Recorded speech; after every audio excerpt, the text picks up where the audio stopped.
Today we have the DNT Hydra. This one is the HS325. It's the middle of the line resolution-wise between the three Hydras. You have the 640 and then you have the 256, so you can get a little better, a little lower resolution if you wish.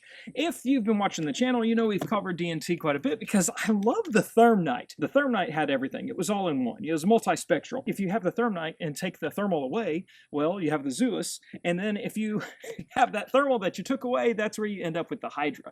So if you're wanting just a straight baseline, just thermal, this might be what you're looking for. Because it's a 3-in-1 thing. It's pretty slim, and once you take the rifle mount off and this eye cup too, you're left with just a little 13-ounce monocular. And then, of course, we have it as a standalone right now. But then by the end of the video, we're going to put it as a clip-on, which is a really cool way to do it, where you put it in front of an LPVO optic. So if you already have your AR set up with a 1x8 or a 1x10, you just put this right in front of it, and you're able to use your regular rifle just as a thermal on and off as you wish. You can also record. It's got a 32GB memory, and it has the recoil activated recording. This is the third DNT that I've tested. This is the most sensitive on the recording though, because every time I drop a bolt, it starts recording even though it wasn't really a round fired. So I have a lot of footage and I've never missed anything that way. Now you can zoom into 8x on this optic, and a lot of times when you're zooming a thermal, it's kind of like, oh, it just gets fuzzier.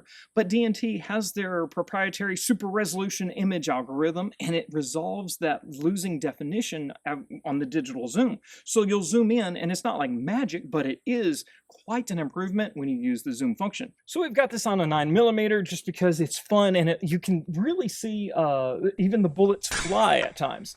Now, we haven't heated up anything today, and it's a very humid and very warm afternoon, and we'll just scan all the targets and show you the different color palettes. I always like just a white hot because everything else is dark, and my reason for liking white hot is it preserves my night vision. Well, when you're looking at a screen, you don't get to reserve too much, but you get the idea. All right, we'll just start shooting.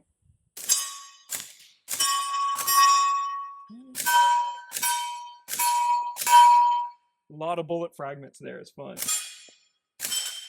Man, you can even see the bullet impact on steel for about 3 seconds. You just see it slowly fading out. That's pretty awesome. Cool. Okay, so everything up close, nice and dandy. Let's try 50 yards. You can see just fine.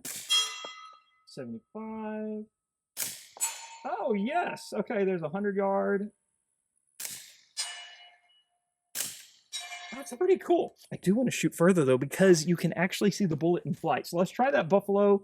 Oh, okay, it needs to be calibrated, and I need to close the lens for that because we have been getting lines. You see the previous image before it refreshed. Okay, let's try our zoom function. Oh, why not? Look at the 8 and see. All right, there's a buffalo down there, but maybe we can see the bullet trace in. Hit it in the leg. You could see it.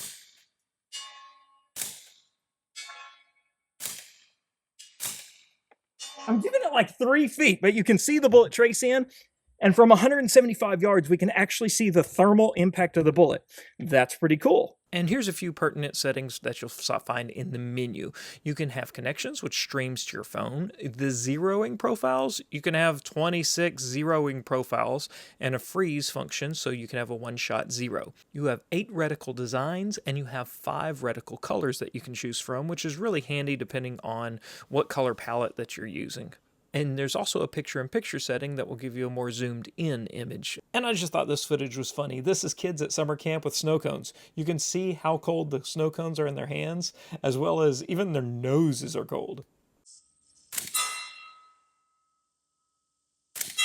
That's cool.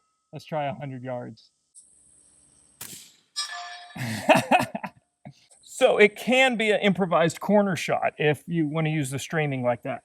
So now we have this in clip-on mode, so it's just clipped on in front of our optic. It'll work with an LPVO or a prism or maybe an EOTech with a magnifier. Okay, there's a lot of things to line up, but you can have your own fighting rifle, hunting rifle, anything, and just use it as an additional optic. We're bolting it because that's what came from the factory. So this may not be the clearest, as clear as my eye sees, because the trigger cam is a little glary and such, but you'll see what's going on. Right now where you see the red reticle, that's when it was on standalone mode. and we put it on clip-on mode. That menu is all in the center because we're in clip-on mode. And then I believe my zero profile should be the same. We're going to find out. This is a good test because I had this originally zeroed as a clip-on, and now we're going to see if it works. So let's shut up and shoot. That LaRue's looking pretty good. I'm going to zoom in with my LPVO, which just zooms into the screen. But hey, it works. Let's see if we're on target. Hey! That's good. That means it returned to 0 just with this clamp on mount. All right, at 75 yards, I have a dueling tree. That's looking pretty good. Let's try to hit the buffalo target. I can barely see it. Good hit. LaRue knockdown. Good hit. All right, this is pushing it, but why not? 270 yards. We have the furthest target out there. And we hit. Okay, so that's pretty cool. And so just clipped right on and returned to 0. Now, I didn't go over it much, but when you do put it in front of an optic, you do have a 0 culmination, is what they call it, where you're actually shifting the screen around to match your point of impact, because depending on where it mounts, the picture will be different. And you can't just look straight through it and expect it to be dead on all the time when you throw it on. If you wanted a most tactical setup, I believe this is it, because you do not want to have a thermal as your full day optic. That has a lot of weak points, but to be able to clip it on and just have it in your bag or pocket, that's where it shines. So there are some highlights of the DNT Hydra. I think where it really shines is, one, if you just need a streamlined monocular, because it's nice and lightweight and thin. Using it as a standalone, it worked really well because that digital zoom worked really well. So I guess the 3-in-1 function really does work with it. If you want to know more, the best way is to go subscribe to DNT Optics on YouTube. We will leave their link down below in the description.